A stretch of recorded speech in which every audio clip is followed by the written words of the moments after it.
உலக மக்கள் எல்லோருக்கும் வணக்கம். நான் உங்கள் ஜி கோபால் பேசுகிறேன். இன்னைக்கு நாம் பேசக்கூடிய பலன் என்ன அப்படின்னா, ஆகஸ்ட் மாத பலன்கள். இந்த ஆகஸ்ட் மாத பலன்களாகப்பட்டது மேச ராசிக்காரங்களுக்கு எப்படி இருக்க போகிறது, இதை பற்றி தான் இந்த வீடியோவில் நம்ம தெளிவாக பார்க்க போகிறோம். யாருமே ஸ்கிப் பண்ணாமல் பாருங்க. நிறைய பேர் என்னுடைய வீடியோ பார்க்குறீங்க, நிறைய பேர் சப்ஸ்கிரைப் பண்ணுறீங்க. உங்கள் எல்லாத்துக்கும் என்னுடைய மனமார்ந்த நன்றிகளும் கூட. இந்த மாத கிரக அமைப்புகள் எப்படி இருக்குன்னு பார்க்கலாம். இப்போ மிதுனத்தில் குரு பகவான், கடகத்தில் புதன் பகவான், சிம்மத்தில் இந்த மாதம் 17ஆம் தேதி சூரிய பகவான் சிம்மத்துக்கு வர்றாங்க. அது கூட இப்ப கேது பகவானும் இருக்கிறாங்க. அது போக கன்னியில செவ்வாய் பகவான், அது போக பார்த்தீங்கன்னா கும்பத்துல ராகு பகவான், மீனத்துல சனி பகவான். இப்ப இது இந்த மாத கிரக அடைவுகள். அப்ப இந்த மாத கிரக அடைவுகள் ஆகப்பட்டது மேச ராசிக்காரங்களுக்கு வழிவிடுமா, ஏதாவது ரூபத்தில் அவங்க இப்ப வாழ்ந்துட்டு இருக்கக்கூடிய சூழ்நிலையில் இருந்து, எப்படிப்பட்ட சூழ்நிலையில் இருக்கிறீங்க அப்படிங்கிறது உங்களுக்கு நல்லா தெரியும். இந்த சூழ்நிலையில இருந்து நம்ம கொஞ்சம் வெளியில வர முடியுமா அப்படிங்கிறதா உங்களுடைய கேள்வி. கண்டிப்பாக நீங்கள் வெளியில வருவதற்குண்டான ஒரு சாதகமான கிரக அமைப்புகள் தான் இப்போ. ஏன்னா உங்களுடைய ராசி அதிபதி செவ்வாய் பகவான் அந்த கேது கிட்ட இருந்து இப்போ விலகி கன்னிக்கு வந்தாச்சு. அப்ப அந்த கேது கிட்ட அந்த செவ்வாய் பகவான் இருக்கும்போது உங்களுக்கு ஒரு முடிவெடுப்பதில் தடை, ஒரு பிசினஸ் பண்றதுல தடை, ஒரு வேலைக்கு போறதுல தடை, குடும்பத்துல குழப்பங்கள், இது எல்லாமே இருந்துச்சு.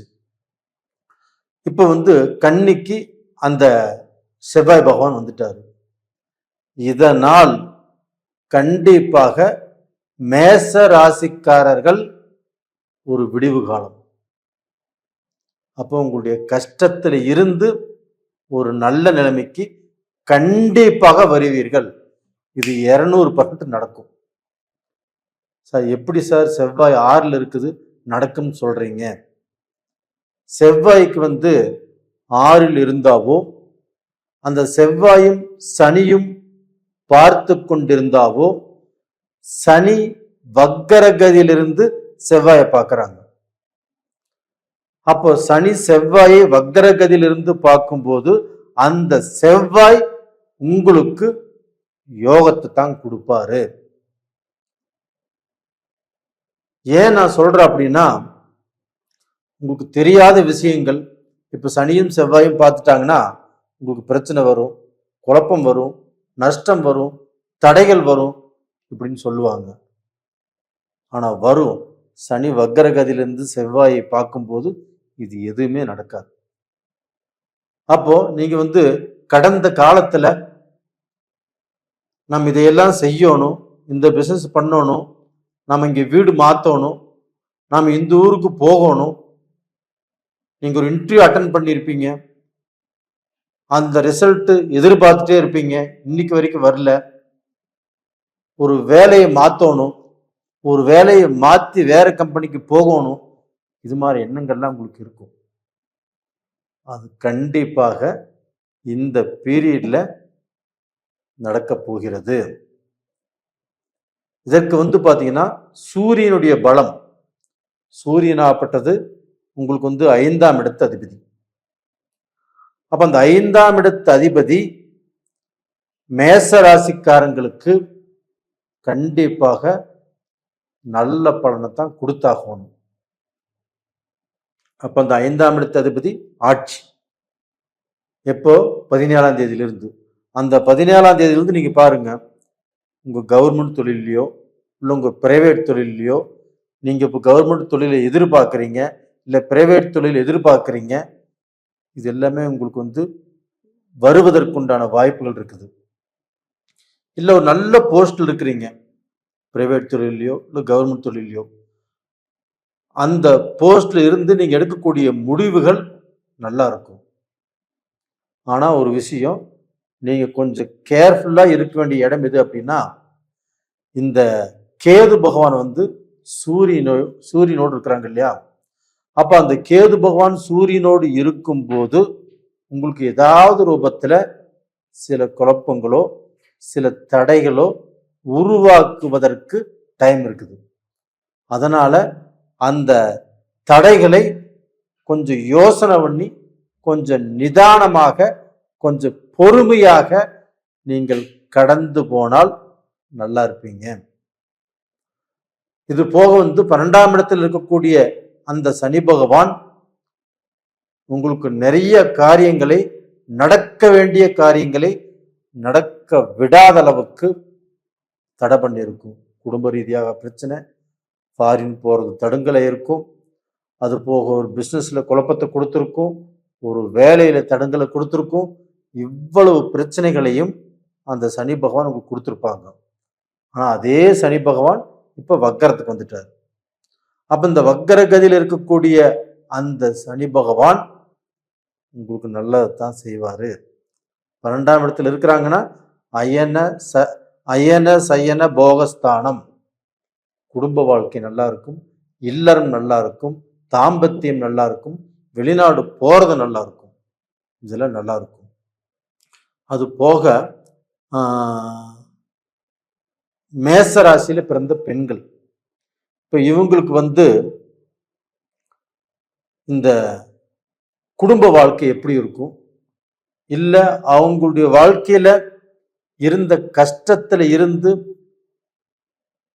கொஞ்சம் ரிலீஃப் ஆகி ஒரு நல்ல நிலைமைக்கு வருவாங்களா அப்படின்னா, கணவன் மனைவி கிட்ட இருந்த பிரச்சனைகள், மனஸ்தாபங்கள் இப்போ கொஞ்சம் கண்ட்ரோலுக்கு வரும்.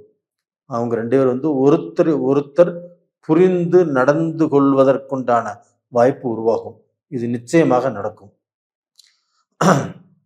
இது போக இப்போ வந்து மேசராசியில் பிறந்த மனைவிமார்கள் ஒரு வேலை பண்ணுறாங்க, ஒரு பிஸ்னஸுக்கு போகிறாங்க, அவங்களுக்கு வந்து இதுவரைக்கும் வேலையில் இருந்த பிரச்சனைகளோ இல்லை பிஸ்னஸில் இருந்த தடைகளோ இல்லை எதிர்ப்பு போட்டி பொறாமை, இதனால அவங்களுக்கு வந்து எல்லாமே ஸ்ட்ரக் ஆகிட்டு இருந்திருக்கும்.